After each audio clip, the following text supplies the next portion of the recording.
Hello everyone, welcome to my channel RN education. আজকে আমরা যে টপিকটা নিয়ে আলোচনা করব সেটা তোমরা বুঝতেই পারছো যে বোর্ডে আমি যেটা লিখেছি সেটা হচ্ছে ডেলার কমিশন। ডেলার কমিশন হচ্ছে যেটা আমরা তোমাদের ক্যালকাটা ইউনিভার্সিটি যে সিলেবাস আছে সেখানে দেখবে যারা ফার্স্ট ইয়ারে আছো বা ফার্স্ট সেমিস্টারে আছো তাদের গ্রুপ এতেই আছে এই টপিকটা। সুতরাং আজকে আমরা একটু ছোট্ট করে জেনে নিই ডেলার্স কমিশন কী বা ডেলার্স কমিশন সম্পর্কে আমরা আজকে জানবো। তোমাদের এই কোয়েশ্চেনটা কিন্তু একটা খুবই ছোট কোয়েশ্চেন বা বলতে পারো তোমাদের এটা বিভিন্ন কম্পিটিটিভ এক্সামেও এই কোয়েশ্চেনটা এসে থাকে। তাহলে আশা করব যে এই টপিকটা আজকে তোমাদের হেল্পফুলি হবে। তো শুরু করা যাক আজকে এই টপিকটা দিয়ে। ডেলার কমিশন। ডেলার কমিশন কি না, একটি এডুকেশন বা শিক্ষার কমিশন, যেটা কি না 1993 খ্রিস্টাব্দে জ্যাক্স ডেলারের সভাপতিত্বে এটি নেতৃত্ব হয়েছিল। 1993 কে করেছিলেন না, জ্যাক্স ডেলার।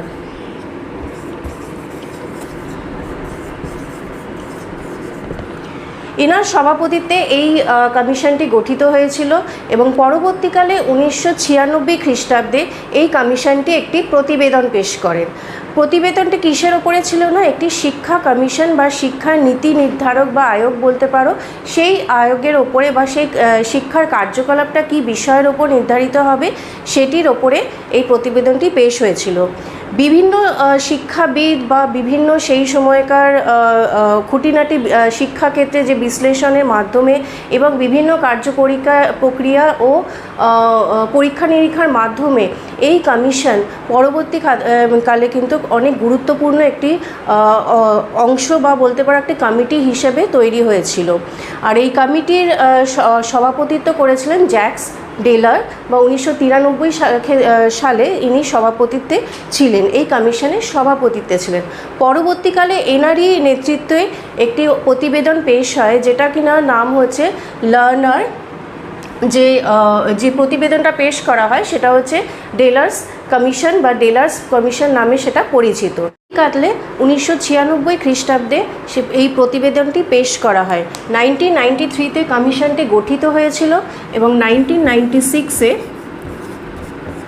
প্রতিবেদনটি পেশ করা হয়। যে রিপোর্টটি এসেছিল সেই রিপোর্টটা দেওয়া হয়েছিল, কমিশনের যে রিপোর্টটা এসেছিল সেই রিপোর্টটা দেওয়া হয়েছিল 1996-এ। এই কমিশনে যে রিপোর্টটা দেওয়া হয়েছিল বা যে প্রতিবেদনটা দেওয়া হয়েছিল সেইটার নাম হচ্ছে লার্নিং দ্য ট্রেজার উইদিন।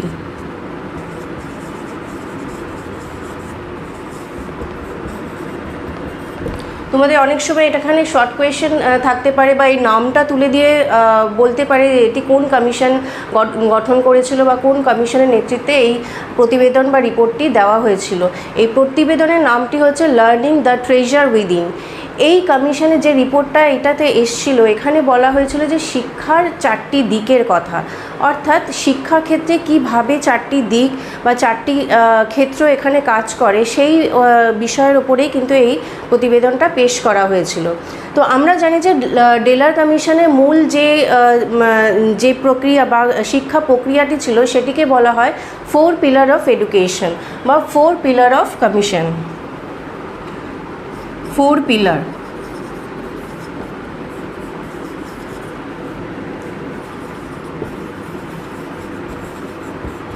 শিক্ষাক্ষেত্রে 4টি স্তর বা 4টি ক্ষেত্রকে কিভাবে এখানে দেখানো হয়েছিল যেটাকে বলা হয় শিক্ষার 4টি স্তর বা প্রক্রিয়াকে এখানে দেখানো হয়েছে, যেটা কিনা বলা হয় 4 পিলার অফ এডুকেশন। এখানে অনেক সময় এই কোটেশনটা দিয়েও কিন্তু এই কোয়েশ্চেনটা দেওয়া থাকে যে 4 পিলার কী। তো আমরা আস্তে আস্তে জেনে নিই যে 4 পিলার অফ এডুকেশন কাকে বলছে। 4 পিলার অফ এডুকেশনের ফার্স্ট যে পয়েন্টটা আসছে বা প্রথম যে স্তরটি হচ্ছে সেটি হচ্ছে learning to know. Learning to know অর্থাৎ জানার জন্য শিক্ষা। আমরা এর আগেও জেনেছি যে শিক্ষার কাজ হচ্ছে কোনো কিছু ইনফরমেশনকে নেওয়া বা কোনো তথ্য সম্পর্কে আমরা জানি বা তথ্য সম্পর্কে আমরা আহরণ করি, বা তথ্য বা ইনফরমেশন যে কোনো ক্ষেত্রে নলেজকে বা জ্ঞানকে আমরা আহরণ করছি। সুতরাং লার্নিং টু নো হচ্ছে যে পরিবেশের থেকে বা পরিবেশের মাধ্যমে বা একটি শিশু যখন এই জন্মগ্রহণ করছে তার সে কী কী শিক্ষা প্রক্রিয়ার মধ্য দিয়ে আসছে, সে কী কী তথ্য অনুসরণ করছে, কী কী তথ্য সে জানতে পারছে, সেই তথ্যকে কীভাবে তার জীবনে কাজে লাগাচ্ছে, সেই প্রক্রিয়াগুলোকে এখানে বলা হয়েছে। সুতরাং লার্নিং টু নো মানে হচ্ছে আমি কি জানছি বা পরিবেশের থেকে আমি কি জানলাম বা আমি কতটা জানি, এই বিষয়টার উপরে বলা হয়েছে। অর্থাৎ এখানে একজন শিক্ষার্থী বা একজন ব্যক্তি বিশেষে জ্ঞান বা বৌদ্ধিক বিকাশের উপরে জোর দেওয়া হয়েছে। অর্থাৎ তার সে কতটা জ্ঞান অর্জন করেছে, বিভিন্ন পরিবেশ থেকে হতে পারে, বিভিন্ন সোর্স অফ ইনফরমেশন থেকে হতে পারে, জ্ঞানের উৎস হতে পারে, সেই জ্ঞানের উৎসগুলো থেকে সে কী কী জ্ঞান অর্জন করেছে বা সে কতটা জেনেছে বিষয় সম্পর্কে, সেই কনসেপচুয়াল নলেজ সম্পর্কে তার কতটা জ্ঞান আছে, সেই সম্পর্কে বলা হয়েছে লার্নিং টু নো, বা শিক্ষার বিষয়কে বা কনসেপ্ট তার কতটা গঠিত হয়েছে, কোনো বিষয় সম্পর্কে তার কতটা কনসেপচুয়ালাইজেশন অর্থাৎ ধারণা কতটা তৈরি হয়েছে, সেই সম্পর্কে এখানে বলা হচ্ছে। সেকেন্ড হচ্ছে লার্নিং টু ডু।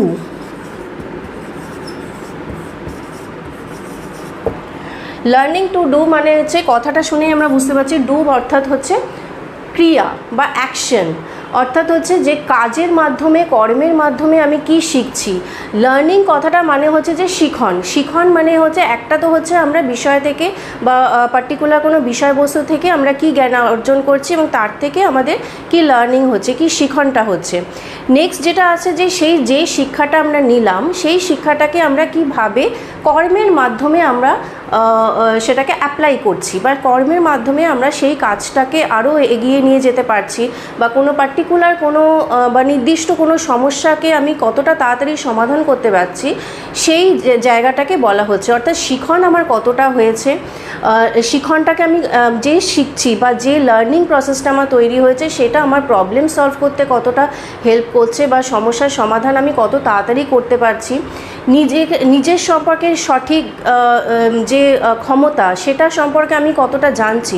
অর্থাৎ নিখুঁতভাবে নিজেকে পর্যালোচনা করা, কর্মের মাধ্যমে সেই কার্যকলাপগুলোকে তৈরি করা, বা ভবিষ্যতে আমাদের যে ক্রিয়াকলাপ বা কার্যকলাপগুলো করতে হবে সেই জায়গাগুলো আমরা কি করে এগোতে পারছি। তো অর্থাৎ মানে কর্মের মাধ্যমে আমাদের পার্সোনালিটি ডেভেলপমেন্ট, বা বলতে পারো যে এখানে ব্যক্তিত্বর বিকাশ শুধুমাত্র জ্ঞান অর্জন বা জ্ঞানের মাধ্যমে নয়, তার সাথে সাথে কর্মের মাধ্যমে, আমাদের কাজের মাধ্যমে আমরা সমস্ত কিছুকে একটি পূর্ণাঙ্গ রূপ দিতে চেষ্টা করি।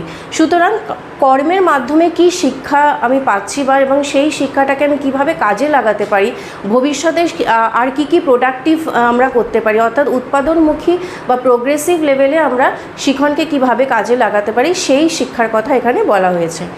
নেক্সট যেটা থার্ড স্তর ছিল বা তৃতীয় স্তর হচ্ছে learning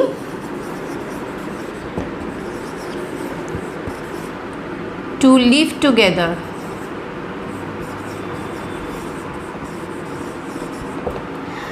learning to live together অর্থাৎ হচ্ছে একত্রে বসবাস করার জন্য যে শিক্ষা। অর্থাৎ এখানে একত্রে বসবাস আমরা কোথায় করি না, সমাজের মধ্যে। অর্থাৎ সামাজিক জীব হিসাবে আমরা নিজেদেরকে কতটা সার্বিক বিকাশ করতে পারছি। অর্থাৎ অবশ্যই এখানে চলে আসছে সামাজিক অভিযোজন, একত্রে থাকার যে শিক্ষা, যে মূল্যবোধ, যে সামাজিক রীতিনীতি, কৌশল, সেই কৌশলগুলোকে কিভাবে আমরা আয়ত্ত করছি, অর্থাৎ সামাজিক সঙ্গতি বিধান এবং তার সাথে সাথে সামাজিক অভিযোজন। সুতরাং মানে অ্যাসিমিলেশন, অ্যাকোমোডেশন, অ্যাডাপ্টেশন, এই সমস্ত প্রক্রিয়াকে কিভাবে আমরা কাজে লাগাচ্ছি এবং সেক্ষেত্রে শিখন আমাদের বা শিক্ষা আমাদের কি কাজে দিচ্ছে বা শিক্ষা আমাদের কিভাবে হেল্প করছে, এই সমস্ত বিষয়গুলিকে নিজেদের মধ্যে আয়ত্তীকরণের জন্য। অর্থাৎ আত্মীকরণটা আমার কিভাবে হবে, সামাজিক রীতিনীতি, কৌশল, শিক্ষা, বৃত্তি, সমস্ত কিছু নিয়ে হবে। আমি অন্য মানুষের সাথে কিভাবে মেলামেশা করছি, আমার চারিত্রিক গঠন কিভাবে কিভাবে হচ্ছে, চারিত্রিক গুণাবলী কিভাবে হচ্ছে, আমার নেতৃত্ব দানের ক্ষমতা কিভাবে তৈরি হচ্ছে, আমাদের রুচি, সামাজিক আগ্রহ, বিভিন্ন সামাজিক কার্যকলাপের মধ্যে আমরা কিভাবে নিজেদেরকে অংশগ্রহণ করতে পারছি, আমরা আমাদের নেতৃত্ব দানের ক্ষমতাকে কিভাবে তৈরি করতে পারছি, সেই সমস্ত কিছুকে নিয়ে আমরা একসাথে সমাজের মধ্যে থেকে একজন সামাজিক জীব হিসাবে, সামাজিক দায়িত্বশীল নাগরিক হিসেবে নিজেদেরকে একটা জায়গায় নিজের অস্তিত্বকে তৈরি করা। অর্থাৎ শিক্ষা সেই কাজটা তৈরি করতে আমাদের সাহায্য করে যে সামাজিক জীব হিসাবে সামাজিকীকরণের মাধ্যমে আমরা সমাজের মধ্যে কিভাবে একত্রে বসবাস করতে পারি, এবং সেটাই শিক্ষার কাজ হচ্ছে যে শিক্ষার মাধ্যমে যে শিক্ষণটা আমাদের তৈরি হলো, যে লার্নিং প্রসেসটা আমাদের তৈরি হলো, সেই লার্নিং প্রসেসকে আমরা কিভাবে সোশ্যালাইজেশনের মাধ্যমে অর্থাৎ সামাজিক একত্রবাস বা টুগেদারনেসের মাধ্যমে আমরা কিভাবে একসাথে সবাই মিলেমিশে বিভিন্ন সৌহার্দ্যপূর্ণ রীতিনীতি, সামাজিক ভালোবাসা, আদর্শ, নীতি, কৌশল, এই সমস্ত কিছুকে মাথায় রেখে সমস্ত বিষয়গুলিকে নিয়ে আমাদের চলার যে প্রক্রিয়া, সেই প্রক্রিয়াটাকে এখানে, এই বিষয়টাকে এখানে দেওয়া হয়েছে যে learning to live together. Next বা লাস্ট যেটা আমাদের পয়েন্ট এটা আসছে যে লার্নিং টু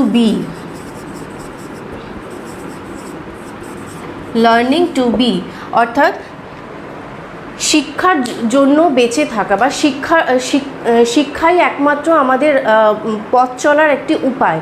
আমাদের জীবনের যে পথ চলার উপায় হিসেবে যদি আমরা হাতিয়ার হিসেবে দেখি বা আমাদের একটি অস্ত্র হিসেবে দেখি, তাহলে সেটার কিন্তু মূল্যবোধটা আসে একমাত্র আমাদের শিক্ষার থেকে। অর্থাৎ লার্নিং টু বি মানে হচ্ছে শিক্ষার মাধ্যমে, সামাজিকীকরণের মাধ্যমে আমরা কিভাবে নিজেদেরকে অভিযোজন এবং সঙ্গতি বিধানের মাধ্যমে শিক্ষাকে আমরা কাজে লাগাতে পারছি, শিক্ষাকে আমরা প্রোডাক্টিভ বানাতে পারছি। অর্থাৎ একটি যে শিক্ষা বা শিখনটা আমরা পাচ্ছি সেটা কতটা উৎপাদনমুখী, অর্থাৎ ভবিষ্যতে আমরা সেই শিক্ষাকে কিভাবে কাজে লাগাতে পারছি এবং সেটা কতটা জীবন উপযোগী, অর্থাৎ এর উপযোগিতাটা কিভাবে তৈরি হচ্ছে, সেই বিষয়গুলোকে নিয়ে এখানে বলা হচ্ছে যে লার্নিং টু বি। অর্থাৎ সুতরাং এই যে ডেলার কমিশনে যে শিক্ষার নীতি বা রিপোর্টটি তৈরি হয়েছিল, মূলত এই 4টি বিষয়ের ওপরে কিন্তু তৈরি করা হয়েছিল। ফার্স্ট তাহলে আমরা আরেকবার দেখে নিই। লার্নিং টু নো অর্থাৎ জানার জন্য শিক্ষা, লার্নিং টু ডু কর্মের জন্য শিক্ষা, এবং লার্নিং টু লিভ টুগেদার অর্থাৎ হচ্ছে একত্রে বসবাস করার জন্য যে শিক্ষা, এবং লার্নিং টু বি অর্থাৎ শিক্ষার মাধ্যমে সমাজে চলার পথ বা উপায় তৈরি করা, অর্থাৎ শিক্ষাই জীবন। সুতরাং এই বিষয়টা মাধ্যমে আমরা এটা জেনে নিলাম আজকে যে ডেলার কমিশনের মূল প্রতিবেদন বা রিপোর্টটা কী ছিল। আশা করি আমি এই টপিকটা তোমাদেরকে স্পষ্টভাবে তুলে ধরতে চেষ্টা করেছি। যদি তোমাদের এই বিষয়ে কোনো রকম কোনো ফিডব্যাক বা কোনো কোয়েশ্চেন থাকে অবশ্যই আমাকে কমেন্ট বক্সে জানাবে। তো আজকে ভিডিওটা এই অবধি। আমি এই সংক্রান্ত নেক্সট আরও ভিডিও আমি নিয়ে আসবো। আমরা আরও এর ফিলোসফিক্যাল যে আসপেক্ট বা ফাউন্ডেশন অফ এডুকেশনে আরও যে টপিকগুলো আমাদের রয়েছে সেগুলো আমরা আস্তে আস্তে দেখব। সো টপিক যদি ভালো লেগে থাকে তাহলে অবশ্যই ভিডিওকে লাইক, শেয়ার অ্যান্ড সাবস্ক্রাইব অবশ্যই করে দিও। So thanks for watching.